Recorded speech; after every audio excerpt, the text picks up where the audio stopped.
Continuando a nossa leitura, e o assunto, que é quase que o assunto da semana, como a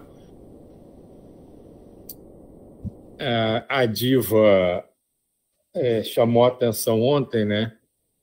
A Patrícia está falando sobre desligamento. Né? Aquele momento em que o espírito é realmente desvinculado do corpo físico. E eles tinham parado num momento em que... Deixa eu ver aqui quem foi que fez a pergunta, que a cabeça não lembra.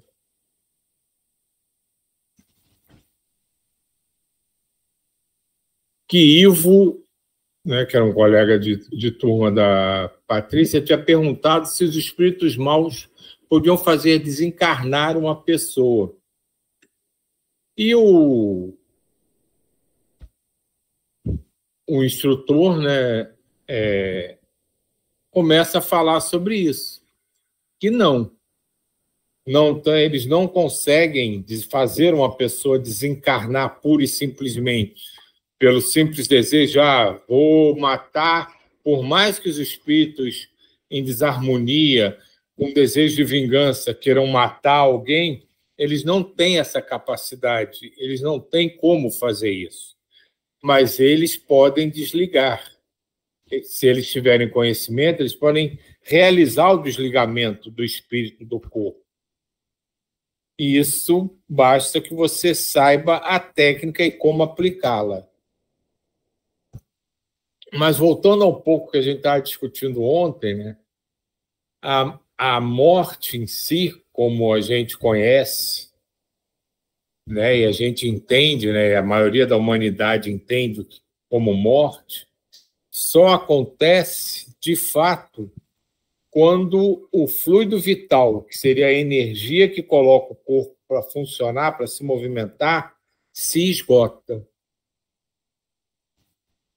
Aí a gente conversou um pouco até de moratória, de antecipação, e o que pode acontecer, né, referente a esta pergunta, né, que a gente começou até a discutir isso já na semana passada, é que esses espíritos que querem vingança, querem prejudicar, eles não causam a morte de ninguém, mas eles podem promover situações, desequilíbrios energéticos que acabem fazendo com que o fluido vital, a energia que mantém aquele corpo vivo, se esgote com mais rapidez, ou seja, antes do esperado. Isso pode acontecer por desequilíbrios energéticos que provocam doenças, que determinem deteriorizações do corpo físico diversas. Então, isso é uma coisa que a gente tem que entender e separar. Um espírito não consegue promover a morte de um encarnado, mas pode prejudicá-lo energeticamente e tentar levá-lo a um desgaste do seu fluido vital. E isso faz com que ele antecipe o seu tempo de vida.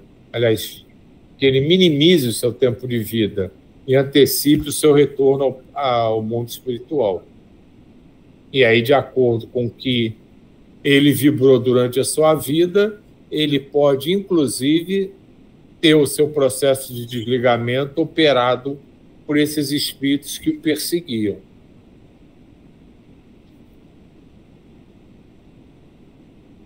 Então, só voltar aqui. Não. Nem os maus, nem os bons. Só podem desligar. E desligam quando o corpo já está morto.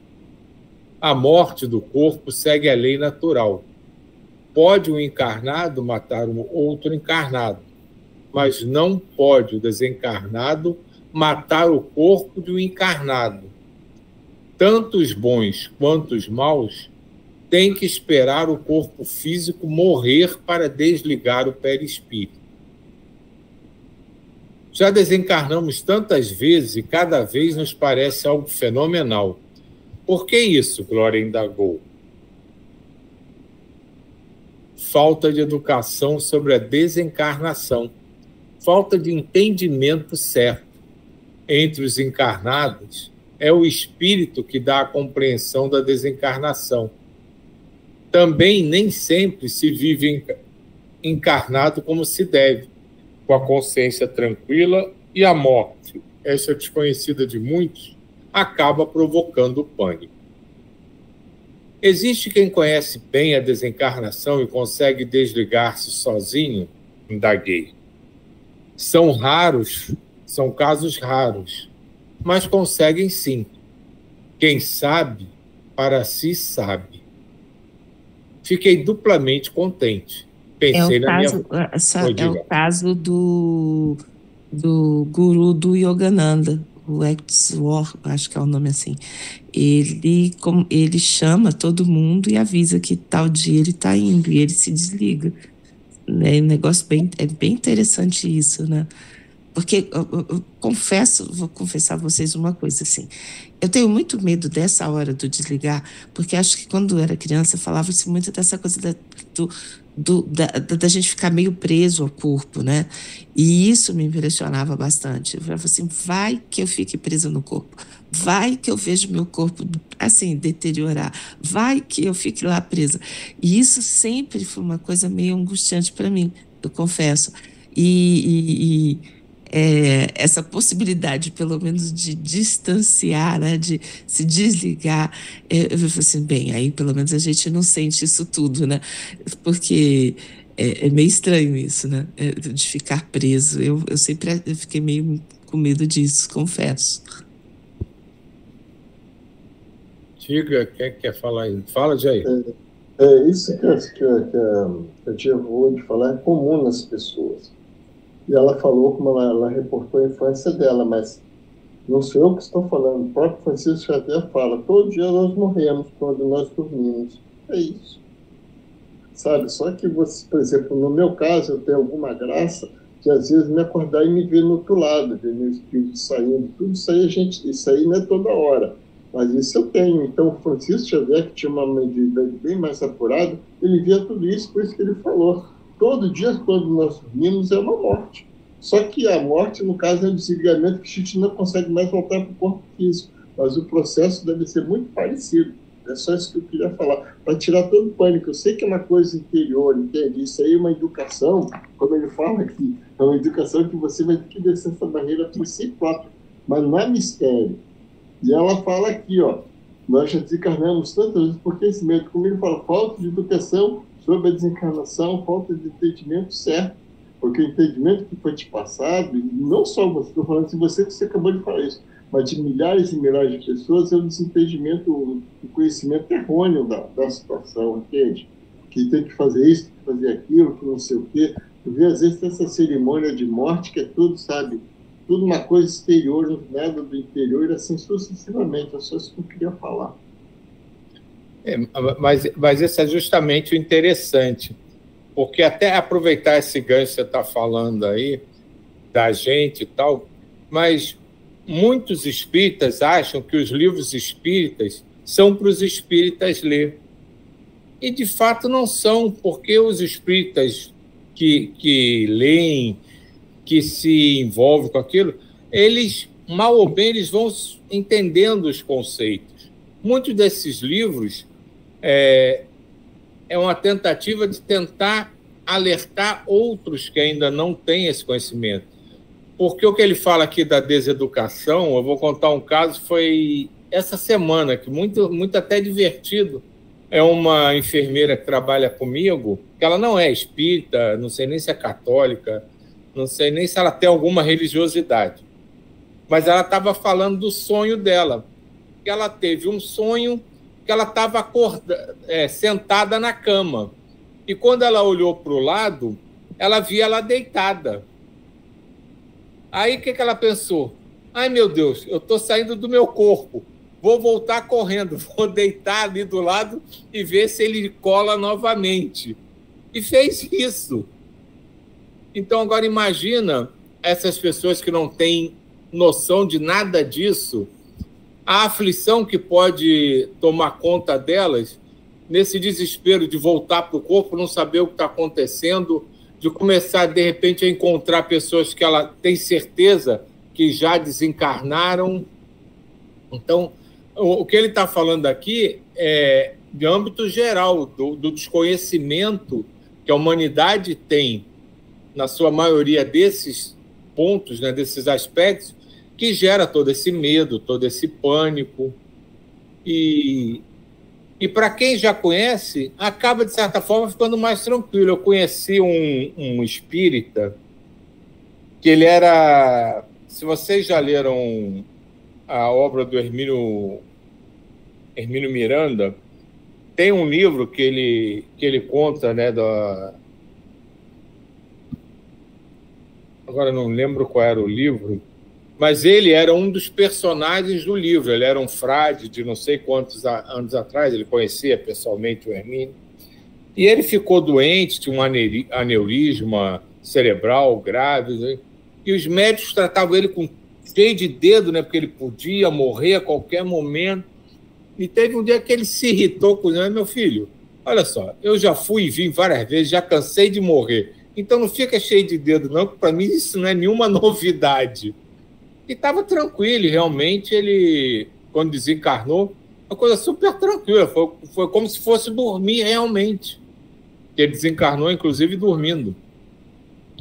Foi como se fosse dormir mesmo, tranquilo. O pessoal, a família dele também era espírita. Todo mundo encarou, vamos colocar assim, na boa, né, entre aspas, mas é justamente o que ele fala aqui. O desconhecimento, né, ele não usa a palavra ignorância, mas não deixa de ser, o desconhecimento desse aspecto da nossa vida é que causa o pânico, causa o medo, e às vezes nem só o desconhecimento, a falta da certeza absoluta, porque mesmo tem muita coisa que a gente sabe aqui, mas às vezes bate uma duvidazinha: será que é isso mesmo? Então, às vezes, não é nem só a falta do conhecimento. Às vezes, a falta da certeza absoluta, da confiança naquilo, gera o medo, gera o pânico, gera o pavor, o desequilíbrio e tanto sofrimento que poderia ser evitado, quanto mais as pessoas na humanidade for desenvolvendo essa aptidão de conhecer a vida na sua grandeza, na sua forma espiritualizada de ser. Uma das minhas coisas assim com isso é porque a gente fala assim, né? Desliga, essa coisa toda, né? Eu penso muito assim na percepção mesmo física, assim, vamos dizer, quando a gente está doente, a gente sente a dor, a gente sente tudo, a gente sente o corpo, a gente sente tudo. Na morte, né? A gente fala aqui do desligamento. Nesse desligamento, porque o corpo, embora ele esteja morto, ele ainda tem os seus processos, né, de desintegração. E não estar ligado a isso é que vamos dizer assim, se a gente desligar disso, vamos dizer assim. Então, quando se fala disso, desligar seria desligar dessa desintegração do corpo, né? Porque deve ser muito estranho perceber essa desintegração do corpo, né? Às vezes a gente, num outro grupo que eu participava, a gente fazia a meditação estando morto, né? E estando percebendo que o nosso corpo não é nada, para desapegar do corpo, né? Porque dá uma sensação, essa desintegração do corpo ainda é uma sensação de apego ao corpo. Sei lá se eu tô... E você pensa, se você pensar nisso, né? De que você está vendo o seu corpo se desintegrar. Isso que é meio estranho, talvez, para mim. Mas eu fiz muita meditação sobre isso também. Diga aí. Rapidinho, pegando esse gancho aí que ela acabou de falar, é assim que muitas pessoas, e ela fazendo exercício de desapego é muito legal, porque ela vai se vincular. Agora, vamos associar o sofrimento, porque essas pessoas que ficam apegadas e ver, não é só ver, veja só, ela vê sente e se transforma naquele ser cadavérico. Nos meus desdobramentos, todas as pessoas que eu vejo no umbral em estado de recuperação, todas, sem exceção, têm aquela cor da morte, em estado de recuperação. Aqueles que estão na situação umbralina, você imagina, só para vocês terem uma ideia, não sei se vocês já viram lesma, a pele das pessoas é tipo uma lesma, não tem como você descrever. Eu estou falando lesma porque é mais parecido àquela gosma que fica, uma coisa que não tem palavras, entende? Isso aí ele incorpora, porque ele fica vendo o corpo sendo desintegrado e vai assumindo daquela forma instintivamente. É como se fosse é uma transmissão direta, ele vê e some, porque como o perispírito é fluídico, é fluídico, ele toma toda a forma, ele vê aquela forma e assume aquela forma, e fica nesse processo degenerativo. Então ele assume a dor e assume a forma e fica aquele ser cadavérico. É só isso. Quanto a Dilma, ela não precisa nem se preocupar, e todos nós aqui, porque nós já temos esse desprendimento, querendo ou não querendo, os amigos espirituais estão ao nosso lado, os nossos antepassados estão no nosso lado, tudo flui para o nosso favor, porque nós somos colaboradores dessa energia positiva na Terra. Todo dia nós doamos um pouco do nosso amor, um pouco da nossa dedicação. Isso aí atrai os amigos espirituais e não vão deixar a gente passar por essa situação. E muitos desses bilhões de seres passam uma coisa horrível. É só isso. Se a gente voltasse um pouco mais para cima, né, quando a turma deles estava lá no cemitério, né, não sei se vocês vão lembrar, mas eles falaram que eles não conseguiam desligar todo mundo. Tinham espíritos ali que eles não tinham como desligar. Aí se falou até do desligamento imediato, pessoas que eram desligadas até anos depois da morte. Assim, dizer quais são realmente os critérios que a equipe tem para dizer se esse pode ou não pode ser desligado, a gente pode até saber, mas no momento a gente não lembra. Mas é de cada caso individual.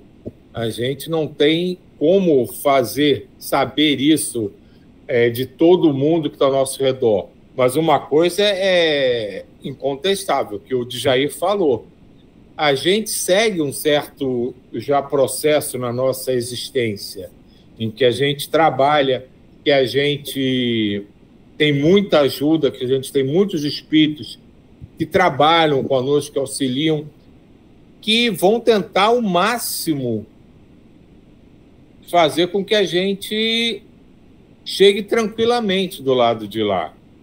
E isso, com certeza, é um fator que tranquiliza. Diga, Jair. Pegando, agora, quando vocês estavam falando, me lembrei de um livro que é interessante, Memórias do Suicídio. Pegando esse gancho que a Dilma estava falando, veja só, segundo ali no livro, as pessoas que cometem suicídio, eles ficam com aquela sensação do suicídio, pelo menos até aquele ponto que estava ali. Então, era um auditório, e as pessoas que fizeram suicídio iam entrar numa máquina para amenizar esse sofrimento, entendeu? Amenizar esse sofrimento psíquico. Uma máquina que tira esse pensamento psíquico que eles tinham. Então, era um auditório que tinha pessoas enforcadas que estavam naquele desespero de enforcamento. Eram pessoas que tinham feito suicídio, aí um brincava com a situação do outro. Deu para você entender? O cara que era enforcado, aquele desespero de enforcar, está lá no livro. Então, eu fiquei imaginando, já pensou, pessoal, que auditório que não deve ser esse? Que coisa horrível, o cara que tomou tiro na têmpora fica jorrando aquele sangue. E eles estavam no trabalho, tinham sido recuperados, estavam numa clínica de recuperação, ainda tinham sintomas, isso que eu falei. Às vezes me vejo em lugares de recuperação e eles fazem isso. Como é que eles botam essas pessoas para se recuperarem? Sabe o que eles fazem? Uma coisa que é muito agradável para a gente, trabalhar na natureza, fazer horta, fazer hortaliça, sabe? Trabalhar com a natureza, ficar em rios, em beiras de rios, tomando banho, sabe? Isso aí que vai limpando. Isso aí, então, tu vê aquele monte e ficam todos alegres quando eles entram na água, porque a água tem um poder, sabe, fantástico, porque além desse poder que a gente conhece da água, e sobre a química, sobre nossos corpos, também exerce essa influência sobre nossos espíritos, tanto assim que tem o batizado na água, e outras situações todas. E quando a gente desencarna, uma das formas de você limpar seu perispírito é também tomar banho nas águas, nos rios. É isso só. A desencarnação foi realmente um assunto interessante. Sabe assim, lá vou eu começo. Uma das coisas que eu fico imaginando assim, por exemplo, eu nunca vivi uma situação de quase morte.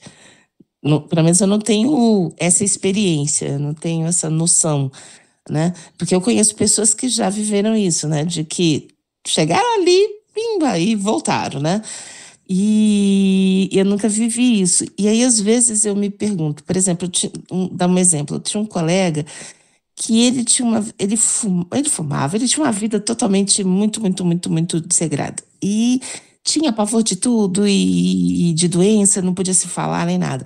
Quando ele ficou doente e aí ele teve um câncer muito forte, ele era assim, era um colega de trabalho, mas ele tinha idade de ser meu pai. Ele tinha filho mais velho que eu. E aí me chamava a atenção que ele tinha tudo isso. Mas quando ele descobriu o câncer, gente, ele se tornou uma pessoa tão mais calma e ele vivenciou a experiência do câncer dele, da morte, do processo de morte dele, de uma forma que ninguém acreditava que ele viveria isso.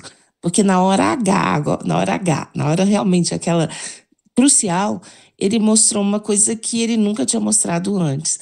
E às vezes eu me pergunto sobre eu, Diva.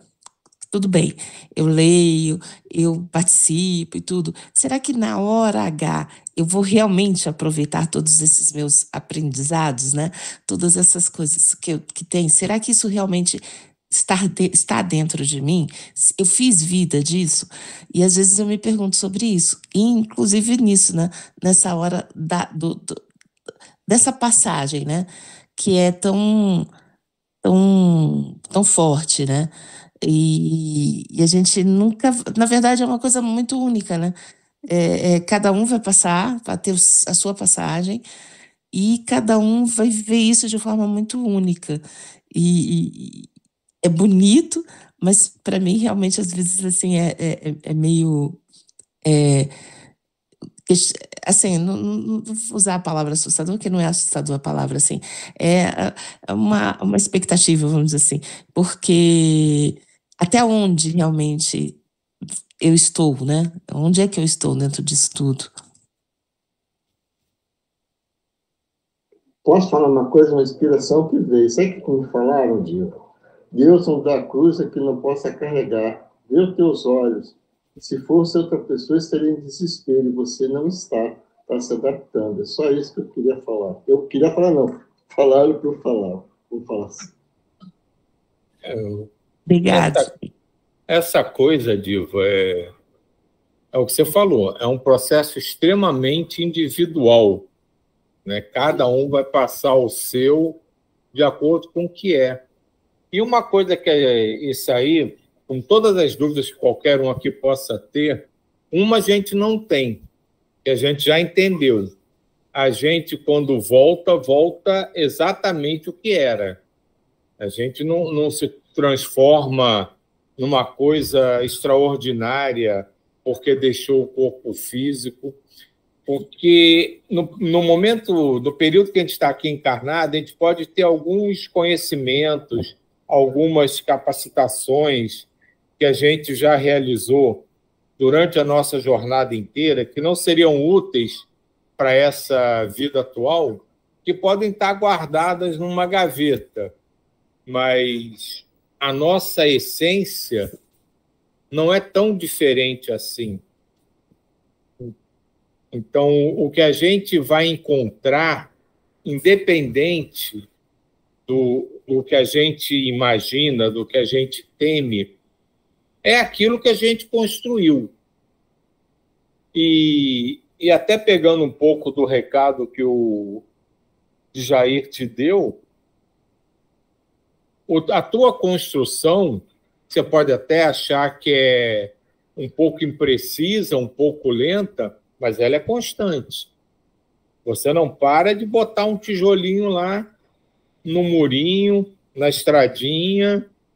Você pode achar um monte de coisa. Pode ficar, de vez em quando, na dúvida, achar que botou cimento de menos entre um tijolinho e outro. O outro pode achar que botou demais, que está meio torto. Mas a tua construção, como a de todos nós aqui, é constante. Isso ninguém tem a menor dúvida. E é aquilo que eu estava falando antes. Mesmo que a gente não tenha realizado grandes obras, mesmo que a gente não tenha vencido magistralmente as nossas fraquezas, no mínimo, algumas delas a gente já reconhece. Isso já é ganho, isso já é avanço. E isso já abre possibilidade de mais ajuda quando a gente precisa. Então, mesmo com as tuas dúvidas, com os teus medos, com as tuas apreensões, a tua essência, com certeza, é muito melhor do que as situações ou os pensamentos que causaram esses medos lá atrás, que ainda se perpetuam até hoje. Quem sabe essa insegurança, entre aspas, de retornar, é achar que não pagou o que tinha que pagar, ou que tem alguma coisa para pagar, mas que tu deixou para depois, então, poxa, eu vou ter que enfrentar aquilo. Talvez sim, talvez não. Ou talvez seja só por causa do véu que cobre a nossa mente, e a gente fica realmente no e agora. Mas você pode ter certeza disso. Na hora que chegar a hora, toda a ajuda que você merece vai estar disponível. Vamos lá, então semana que vem a gente começa, agora a gente falou da desencarnação, a gente vai começar a falar da reencarnação, que também é um assunto discutido recentemente nas terças-feiras com a Sânia no André Luiz.